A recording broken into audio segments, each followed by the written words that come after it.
Have you ever missed out on a beautiful knife before because you were distracted by so many new intricate knife designs hitting the market each and every month? How's it going, everybody? I'm Rollshambo, the connoisseur and collector of all things sharp and shiny. And today we're going to talk about a knife that I believe has flown under the radar for many people. Here in 2023, there's so much going on. We've got new knives hitting the market, it seems like every other week, and it's hard and it's expensive and it's difficult to catch up with. And if you aren't paying attention, you might just miss something really freaking cool. This was provided to me by the Apex Pass Round group via WE Knife Company. So shout out to WE Knife Company and shout out to the Apex Pass Round group for, well, existing. Without you guys, I would not be able to give my 2 cents, nay, my 10 cents. And today we're going to do just that. This is the WE Evoke. Let's check it out.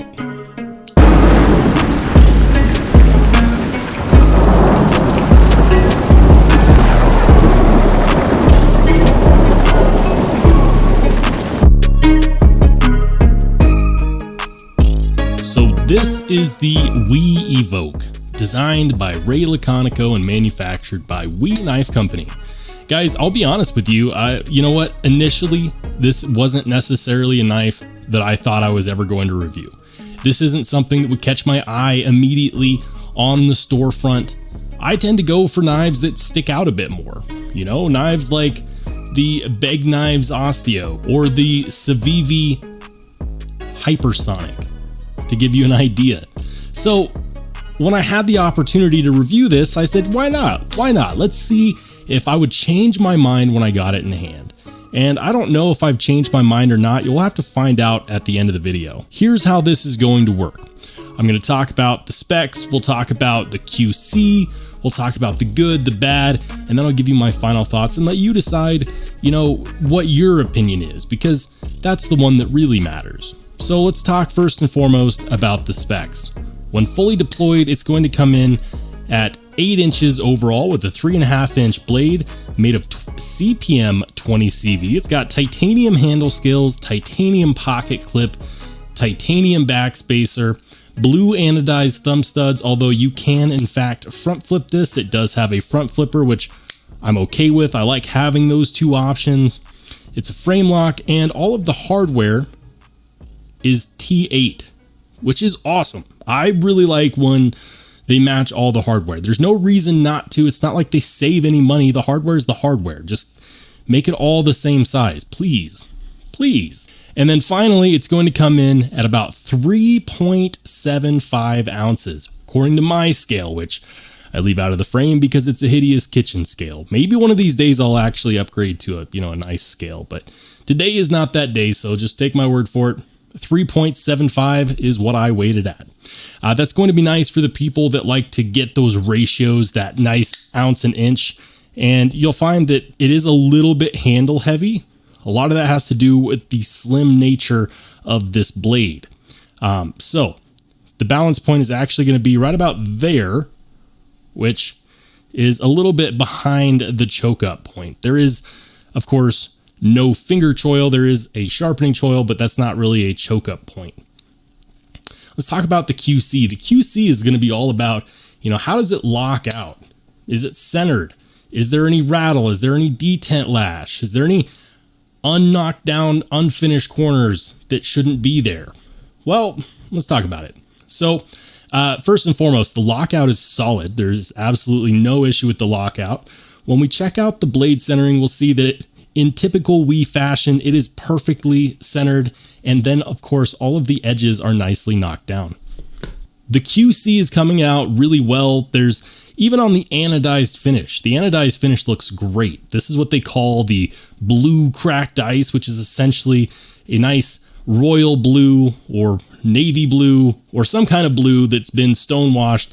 And that's actually going to hold up over time really well for normal wear and tear. So I really enjoy seeing that as well.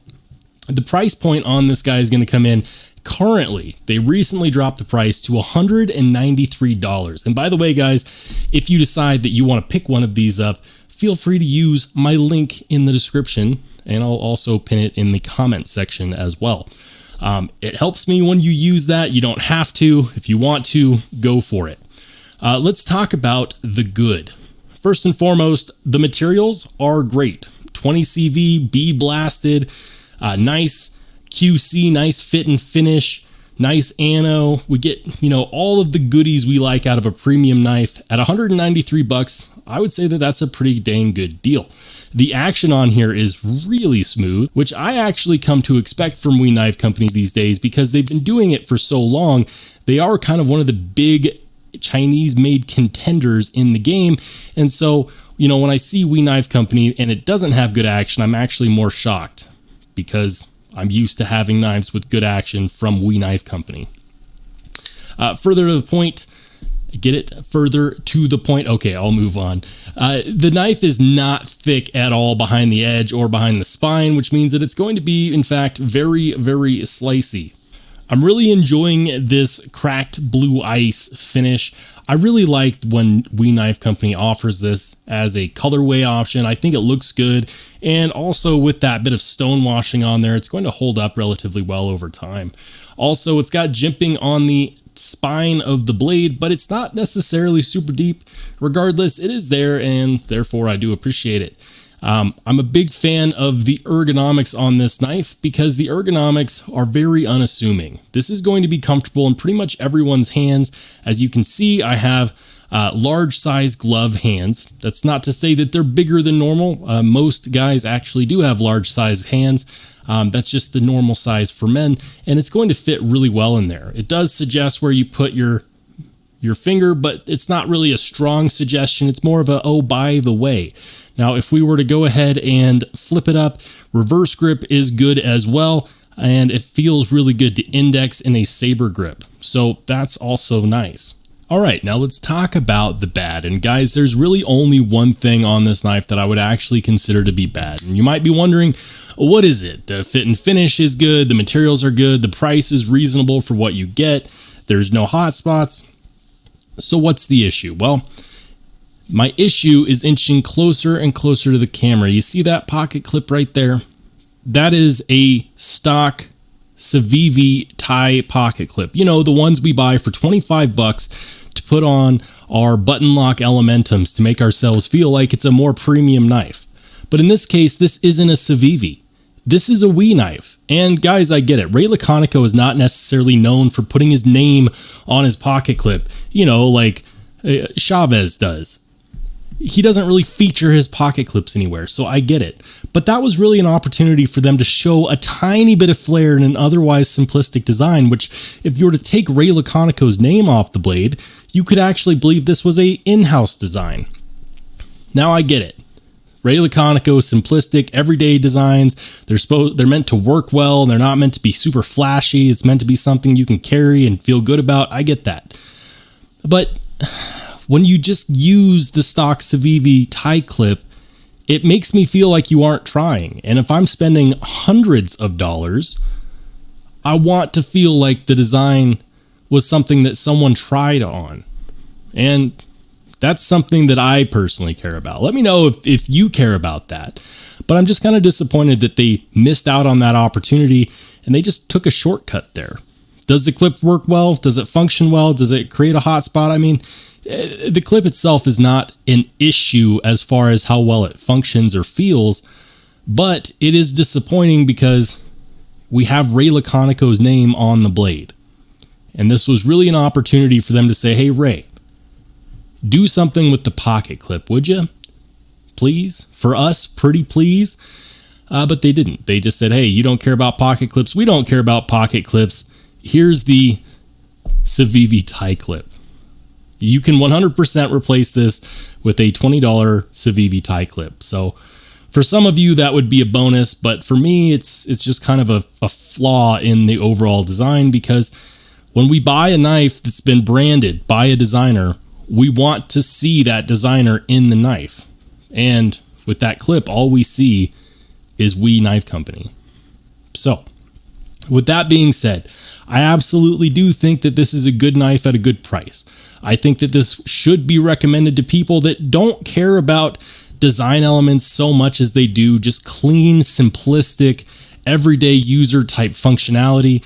And I know you guys are out there because I get you in my comment sections every time when I review a knife like, you know, the Bag Osteo, and you tell me that it's too busy.